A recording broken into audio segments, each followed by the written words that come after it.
এবার রাষ্ট্রপতিকে আদিবাসী উন্নয়ন রিপোর্ট তুলে দেবে, রাষ্ট্রপতির কাছে তুলে দেবে তৃণমূল।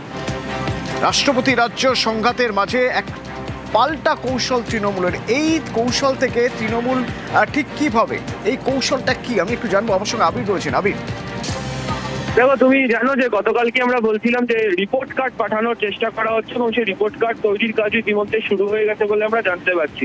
সেখানে সাঁওতালি প্রাথমিক বিদ্যালয়ের সংখ্যা, মাধ্যমিক বিদ্যালয়ের সংখ্যা, তারপর যে শিশু কানু মেমোরিয়াল সাঁওতালি মাধ্যম আবাসিক স্কুলের সংখ্যা, কত শিক্ষার্থী রয়েছে প্রাথমিক স্তরে, মাধ্যমিক স্তরে, এছাড়া হচ্ছে বিভিন্ন রকম ভাবে যে প্রকল্পগুলোতে কি কি ধরনের সাহায্য করা হয়, বিভিন্ন ধরনের প্রকল্পগুলোতে কত সংখ্যক মানুষ সাহায্য পেয়েছেন, এছাড়া হচ্ছে যে করম পুজোতে ছুটি দেওয়া, জাহের খান, মাঝি খানের ক্ষেত্রে এই যাবতীয় যে বিষয়, সেগুলোকে এক খাতার তলায় তারা নিয়ে আসছেন রিপোর্ট তৈরি করে এবং সেই রিপোর্ট কার্ডটি পাঠানো কাজ তোড়জোড় শুরু হয়েছে।